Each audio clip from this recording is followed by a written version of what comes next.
Assalamualaikum warahmatullahi wabarakatuh. Kami dari kelompok 2 akan mempresentasikan hasil diskusi kami mengenai self-position konselor dalam setting sekolahan, landasan bimbingan dan konseling, Universitas Kanjuruhan Malang. Dosen pengampu, Ibu Devi Permatasari.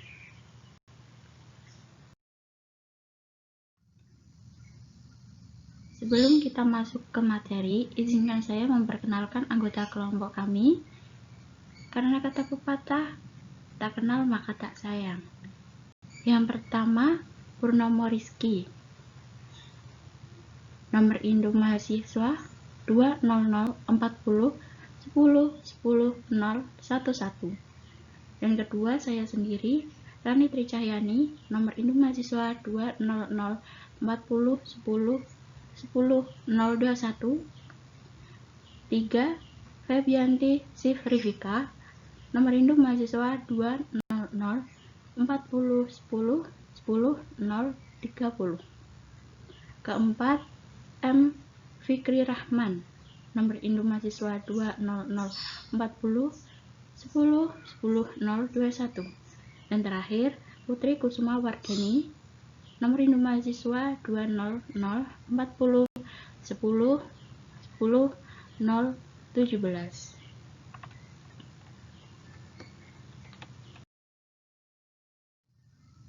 Materi pertama, apa sih yang ada di pikiran kalian kalau mendengar kata bimbingan dan konseling? Mungkin banyak dari kalian yang berpikir bahwa bimbingan konseling, apalagi terutama di dalam sekolahan, pasti kalian mengacunya pada guru yang suka menghukum muridnya karena melakukan kesalahan, atau polisi sekolah. Nah, saya akan memberitahu apa itu bimbingan dan konseling. Dan jawabannya adalah bimbingan konseling sendiri adalah proses pemberian bantuan secara sistematif dan intensif kepada siswa dalam rangka mengembangkan pribadinya. Mengembangkan pribadinya yang dimaksud adalah perkembangan yang ada pada diri anak. Perkembangan ini bersifat individu, jadi dengan dirinya sendiri. Lalu pengembangan sosial. Pengembangan sosial ini artinya anak melakukan kegiatan dengan melibatkan orang lain, baik itu teman atau orang yang lebih dewasa yang ada di sekitarnya atau di sekelilingnya. Dalam rangka pengembangan studi.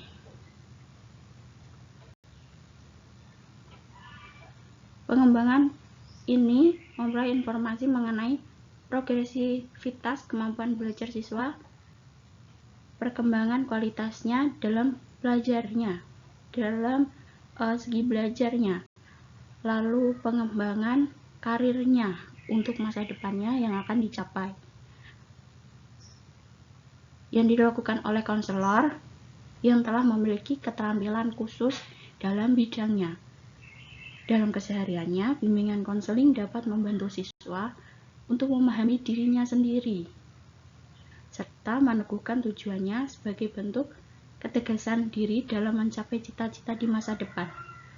Nah, sampai sini sudah tahu kan bahwa bimbingan konseling itu bukanlah polisi sekolah, apalagi guru yang ditakuti oleh semua siswa. Tapi di sini bimbingan konseling membantu untuk dapat menemukan atau mengetahui potensi siswanya, bertujuan sebagai bentuk ketegasan di dalam menggapai cita-citanya untuk masa depannya. Oke, materi selanjutnya akan dilanjutkan oleh rekan saya.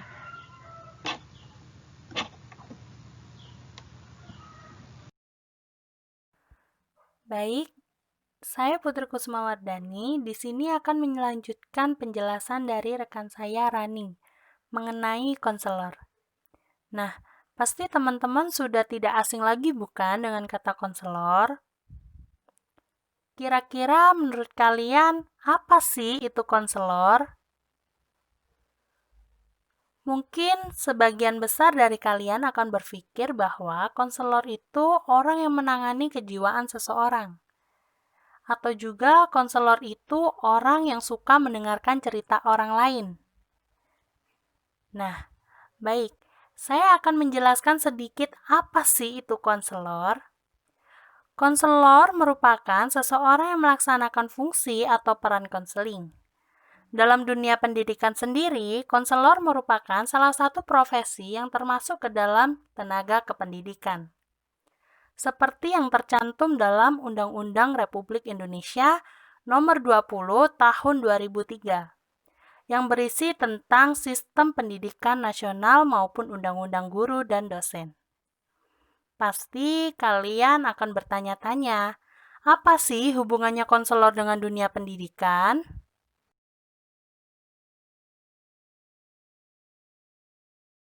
Baik, di slide ini akan menjawab pertanyaan dari kalian tadi mengenai peran konselor dalam dunia pendidikan.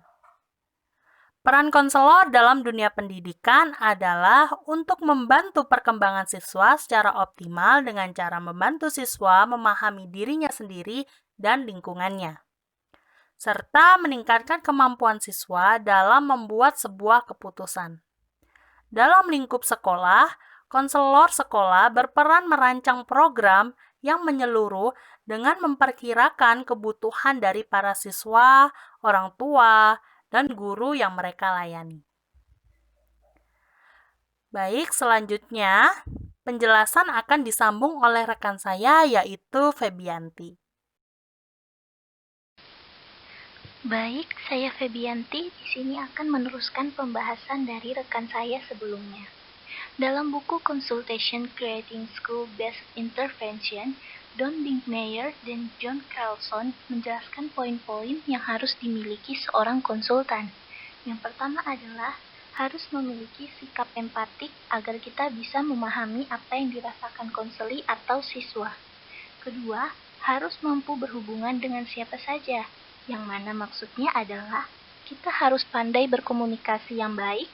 Seorang konselor di sekolah pasti akan merundingkan masalah serta perkembangan siswa pada guru atau wali kelasnya, serta orang tua dari siswa tersebut. Ketiga, cepat tanggap dengan apa yang dibutuhkan oleh konseli atau siswanya. Kemudian, seorang konselor harus menyadari tentang adanya dinamika psikologis, motivasi, dan tujuan dari tingkah laku manusia. Mungkin teman-teman masih asing dengan kata dinamika psikologis. Lalu, apa sih maksudnya? Walgito menjelaskan bahwa dinamika psikologis adalah tenaga kekuatan pada individu yang mempengaruhi mental untuk mengalami perkembangan dan perubahan dalam tingkah lakunya sehari-hari. Rekan saya, Putri Kusuma Wardani, sebelumnya sudah menjelaskan apa peran konselor di sekolah. Di sini, saya akan menambahkan sedikit peran konselor lainnya. Konselor juga memiliki peran sebagai pencegah. Maksudnya adalah, konselor bisa mencegah perkembangan yang tidak baik dari siswa dan mencegah agar siswa tersebut tidak mengulangi kembali masalah atau kesulitan tersebut. Peranan yang lainnya akan dilanjutkan oleh rekan saya, Saudara Vicky.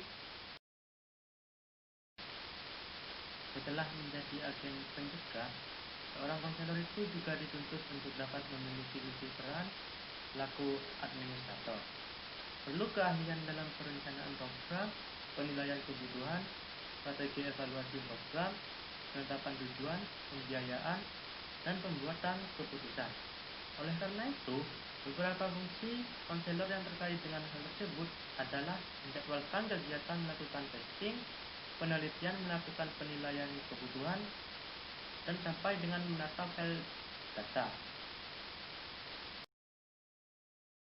Peran sebagai agen perubahan yang bermakna keseluruhan lingkungan dari konseling harus dapat berfungsi sebagai mestinya, sehingga mempengaruhi kesehatan mental menjadi lebih baik, dan sebagai agen untuk mencegah perkembangan yang salah atau mengulangi kesalahan.